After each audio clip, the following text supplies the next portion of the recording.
Hello everyone, welcome to my channel. Today we are on to the second lecture on chemical equilibrium. In the previous lecture we have discussed about different types of equilibrium, that is dynamic, static, reversible, irreversible reactions. Then what is equilibrium actually and what are the characteristics of chemical equilibrium. So if you have not watched my previous video, please do that. And in today's session we will be discussing about law of mass action and equilibrium constant. Now let us define first what is law of mass action. It was, first of all, we'll write it was given by Goldberg and Waage. It was given by these two scientists, and it says, this particular law says that at a particular temperature, the rate of reaction is proportional to the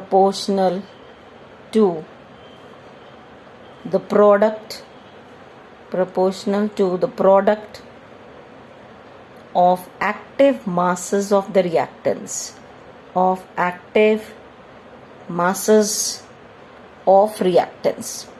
Now, what do you mean by this term active mass? It's a new term for you.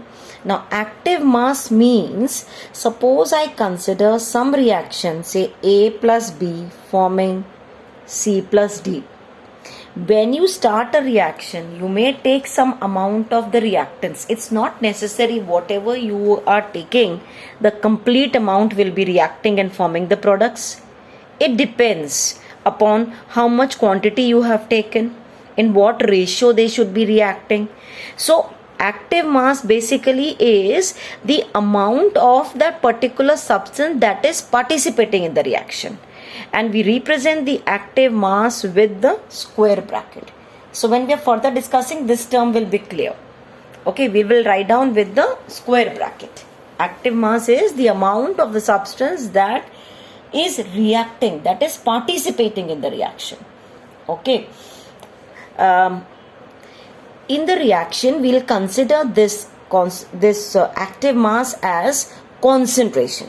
Concentration means, in a way, number of moles by volume, that is given moles by volume. Suppose you are given with some weight, you will convert that weight into moles by dividing with the molecular mass and by volume further. So what is this read as square bracket? We also read it as the concentration.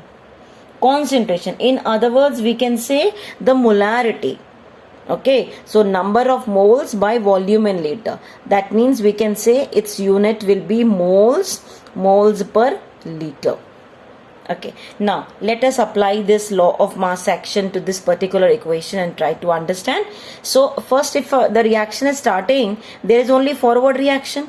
That means we will write down rate of forward reaction. What is the rate of forward reaction? It is proportional to, you can just see the statement says at a particular temperature, rate of reaction is proportional to product of active masses of the reactants. For the forward reaction, these two are the reactants. So we will not consider C and D. So you'll write rate of forward is proportional to active mass of A into active mass of B. As many reactants are there, so that we are going to write an active mass of A into active mass of B. Make sure you are writing the product. Don't make mistake by adding them. That is a common mistake. Same way, if I apply this law of mass action to the backward reaction, means this is the reactant and this is the product now. So for the backward reaction, so we will write down rate of backward reaction that is directly proportional to concentration of the reactants. Now what are the reactants for the backward reaction? C and D. So we'll write down concentration of C into concentration of D. Now we can remove this proportionality sign. And put a constant over here. So we can write down rate of forward reaction it is equal to Kf, that is a constant, into concentration of A into concentration of B. Right? So this, instead of writing rate of forward every time, we can simply write RF also, rate of forward reaction. Okay, so simply here I can write rate of backward reaction. This is equal to, we'll put a constant here, Kb, into concentration of C into concentration of D. Right? Now what is this Kf and Kb? Kf and Kb are, this Kf and Kb are the rate constants. What are these? They are the rate constants for forward reaction, and Kb will be the rate constant for backward reaction. Okay, these are also called as velocity constant, rate constant, or you can also call this as velocity constant. Clear till here? Okay. Now let's move little above like this. Now just see. We know we are talking about equilibrium. Equilibrium means we know that at equilibrium, rate of forward reaction is equal to the rate of backward reaction. Rate of forward is equal to the rate of backward, means with what rate forward is taking place is equal to the rate with which backward is taking place. So that means we can equate this equation with the other equation. These two equations we can equate it. Okay, so what we can write? Rf is equal to Rb, means we can write Kf into concentration of A into concentration of B is equal to Kb into concentration of C into concentration of D. Fine till here? Now we'll just take the ratio of Kf by Kb. Kf by Kb is nothing but this, I bring down, and this AB I'll take it down this other side. So you will get like this, concentration of C into D. This now I am reading as concentration. I told you already the active mass is nothing but concentration into concentration of B. So what did I get? I got a very important relation that is written as Kf upon Kb is equal to concentration of the products by concentration of the reactants. This is nothing but, we call this as Kc. Now what is this Kc? Kc is called as equilibrium constant. Let me put this in the box first. It's a very important relation which we'll be using. What is this Kc called? Kc is called as equilibrium constant. It is called as equilibrium constant, Kc. Okay, now we have written this square bracket. Square bracket means we are talking about the concentrations of the reactants and products in terms of liquids, or even gases. Liquids particularly, but we can write for gases also. But in case they are, we are only talking about the gases. For gases, we may represent in terms of this concentration of Kc, or it can be in terms of the partial pressures also. That is, for Kc, there are two ways of writing. One, in terms of the concentrations, that is active masses or Kc, or we can also write in terms of the partial pressure. So that means if we are writing for gases in terms of the partial pressure, we will not write Kc, we will write down there in such cases as Kp. Okay, how to write? I will tell you. That means for this same equation, if I want to write, I will write Kp as partial pressure of C into partial pressure of D by partial pressure of A into partial pressure of B.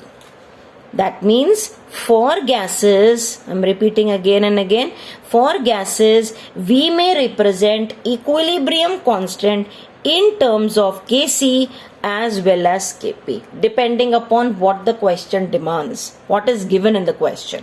If they are talking in terms of the partial pressure, you will write down this. For gases, if they have given in concentration, you can go with this also. But for liquids, there is only one way of writing, that is Kc. Okay, that means we can say equilibrium constant is of two types. Either we write in terms of Kc or we write in terms of Kp. Kc is for both gases and liquid. Kp is only for gases. Clear? Now I've kept the whole thing in one frame. Just note down. Okay, so that we can move ahead. Now suppose you have some other equation where it's given like this, say 2a plus b is it's a reversible reaction only, and it is forming C plus say 3d. It is forming this, where you have some different coefficients given. Then what to do? How are we going to apply this law of mass action? So let us see how it is applicable in such cases. So you will write rate of forward reaction is proportional to, what did we say earlier? Rate of forward is proportional to the product of active masses of the reactants. What are the reactants here? A and B, but there are 2 moles of A. So that means we can say concentration of A into concentration of A, because there are 2 moles given for it, into concentration of B. That is rate of forward. Now instead of writing A twice, what we can do is we can also write it as concentration of A to the power 2. So in such cases you may also write whatever coefficient is given, you can take it to the power. So we can write concentration of A ki power 2 into concentration of B is Rf. Did you follow that? So I did not tell you directly to the power 2, just to make you understand properly that how we got this 2, because the rate is proportional to concentration of A and another A. There are 2 A's in it. So now we will remove this proportionality sign, put a constant here Kf into concentration of A power 2 B. Same way we can apply this to the rate of backward also. Rate of backward will be proportional to, for backward, these are the 2 reactants. So it is concentration of C into concentration of D into concentration of D into concentration of D. Now why to write down D so many times? Instead we can simply write C into concentration of D to the power 3. That is Rb. Same way now we can remove this proportionality sign, put a constant Kb, rate constant for the backward reaction, C D to the power 3. Now what we have to do is we can just apply, we know at equilibrium both are equal, Rf is equal to Rb. So what you will have, it will be Kf into A to the power 2 into B. This is equal to this one, Kb into C D to the power 3. Again we can have Kf by Kb. Kf by Kb is concentration of C into concentration of D to the power 3 by concentration of A to the power 2 into concentration of B. I hope you understood this. That means if you have some equation given where there are certain coefficients, you will simply put those coefficients to the power. Every time you're not going to expand this whole thing. So what you will do? You will simply write that Kc is equal to concentration of the product. Whatever products are mentioned, you'll copy down the products. Product of the products, concentration to the power, if some coefficients are given, divided by the active masses of the reactants. Clear? So this is, we have written in terms of Kc. The same thing, suppose it was given in terms of Kp, what we would have done? Instead of this Kc, we would have written Kp, because suppose it was given there only in the gaseous state. Then partial pressure of C into partial pressure of D to the power 3 divided by partial pressure of A to the power 2 into partial pressure of B. I hope this is clear now till here. Okay, we will also learn how to apply this in terms of the different equations. Now please note this down. This is in case some coefficients are given, how to proceed. Now moving on to the relation between Kp and Kc. Now to understand the relation between Kp and Kc, let me take some arbitrary equations. Say A moles of A plus B moles of B. They are forming, say, X moles of X plus Y moles of Y. Okay, so first, now I'm not showing you individual steps of Rf and Rb. I am just writing Kc. In terms of Kc, what we will do? Concentration of the products. What are the products here? X to the power x, because x moles of x were given, into y to the power y divided by concentration of A to the power A into concentration of B to the power B. So we have written this first in terms of Kc.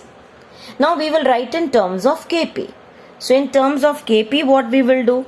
We will write partial pressure of x to the power x into partial pressure of y to the power y. Let me write this is small, divided by partial pressure of A to the power A into partial pressure of B to the power B. Fine. Now we want to find a relation. To find out a relation, what we do is we make use of that ideal gas equation which we have studied, PV is equal to nRT. We'll make some changes in this. P is equal to N by V RT. Now this N by V is nothing but concentration, that is CRT. This is nothing but CRT. So now what we can do is each of these partial pressure terms we will write as CRT. We will write it as CRT. Okay, just to minimize the space, and to manage it, instead of this square bracket concentration, I will write down this as, I'm writing it once again so that you do not get confused.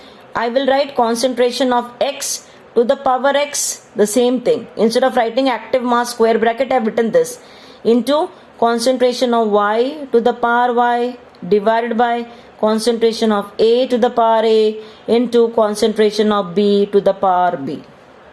Okay, so now all these partial pressure terms I will write it as P is equal to CRT. So I will just write down here and show it to you. So what we'll do is this is equal to concentration of x RT to the power x into concentration of y RT to the power y divided by concentration of A RT to the power A into concentration of B RT to the power B. Clear? Now what I am doing is I am taking out all these concentration terms separately and XRT part separate. So it is concentration of x to the power x into concentration of y to the power y by concentration of A to the power A into concentration of B to the power B, and RTs I am separating out. So what I am writing is RT, both were RTs here, to the power, this is RT, okay, I will write down separately if you want, this is RT, X, and you also have here RT to the power Y. Same way you have here RT to the power A into RT to the power B. Clear? So now what I can do is instead of this part I may write Kc. This was Kc. So this part can be written as Kc. And what is this part? This is RT to the all bases are same. So numerators I can add, denominator I can add, and this AB when I take on the top, what it becomes? X plus y. Let me put this in the bracket. X plus y minus what is there inside now? This is A plus B. What is this equal to? This is equal to Kp. So now I am just moving it slightly above so that you can make out what I have done. Kp is equal to Kc RT to the power delta N I can write. Now what is this delta N? Just see. I have kept everything in the same frame so that you can make out what I have done. What is this X and Y? See in this X and Y, X plus Y. What was this X plus Y, children? It was equal to number of moles of the products. And what was A plus B? A plus B is nothing but number of moles of the reactants. So in a way, what can I say? What is this delta N? This delta N is nothing but number of moles of the products. Sum of number of moles. We can say sum of number of moles of the products minus sum of number of moles of the reactants. So that is delta N. So what did I write? The relation between Kp and Kc is Kp is equal to Kc RT to the power delta N. That means delta N is the change in number of moles of the gaseous products. It is for gaseous products only. Okay, this is sum of number of moles of the gaseous products. That difference we write. Please make note of this. We'll just learn today how to write down Kp, Kc for some equations, and then remaining things we'll cover in the next lecture. Say if I write down say 3 equations, I'm writing N2 plus 3H2 forming 2NH3. All these in the gaseous state they have given. This is one I have written. Second I am writing is 2SO2 plus O2, all in the gaseous state forming 2SO3. Or let me take one more equation, H2 plus I2 forming 2HI. Even this I am writing in the gaseous state. Right? So now what if I apply, a Kp, we apply write down this whole equation in terms of the Kc, Kp or Kp-Kc relation. So this one, if I am writing Kc, I will write Kc is equal to concentration of the products. Ammonia power 2, coefficient we will take there, divided by N2 into H2 concentration, H2 ki power 3 because 3 moles were given. If I have to write down Kp, I think that is quite easy for you. Instead of writing concentration, you will write partial pressure P. What will be Kp-Kc relation for this? You can just see this part. Kp is equal to Kc RT to the power delta N. What are the number of the moles of the products here? 2. Delta N we have to calculate. That is 2. Minus what are the number of the moles of the reactants? 1 plus 3. That is 4. What is delta N? Minus 2. So you will write here minus 2. So what is Kp-Kc relation? Kp is equal to Kc RT to the power minus 2. I hope you know how to write Kp. I am writing here so that you understand it well. Partial pressure of N2 into partial pressure of H2 to the power 3. I hope for the others you'll be able to write. Just pause it and write on your own. Now just check it. Have you written like this? Kc, concentration of the product to the power 2 divided by SO2 to power 2 O2. Same way partial pressure, and Kp is equal to Kc RT to the power minus 1 because the products were 2 and the reactants were 2 plus 1, 3. So same way I have written down for the last equation Kc, Kp relation, Kp is Kc. RT to the power 0 because 2 moles here and 2 moles here. That means you may have, a very important conclusion that if delta N is 0, you will have Kp equal to Kc. This is one important conclusion. Second, if you have delta N positive, when will you have positive? When number of moles of products are greater than number of moles of the reactants. You will have Kp greater than Kc. Or you may have the third step that if delta N is negative. When it is negative, when number of the products, moles of the products are lesser than moles of the reactants, then that case you will have Kp lesser than Kc. Okay, for this we didn't take any equation. I will write down here separately for you. That is say PCl5 forming PCl3 plus Cl2. Where you have 2 products and 1 reactant. So you will have here Kp is equal to Kc RT to the power delta N is 1. 2 products and 1 reactant. So in this you have 3 different relations. It is very, very important, children. You can have many questions framed on the basis of this. Is it clear? When number of moles delta N is 0, like here Kp is equal to Kc, Delta N is positive, that is products are greater than the reactant. This last example, Kp is greater than Kc. Delta N is negative, like in ammonia and SO3 relation which we have taken. Okay, delta N was negative. In such cases, Kp is less than Kc. Okay, so please practice whatever we have done till now. In the next video, we will be talking about equilibrium constant characteristics and units of equilibrium constant. So, if you have any doubts, children, you can post it in the comment section and share the video with your friends so that everybody gets benefited. And if you like, please give thumbs up. Thank you for watching.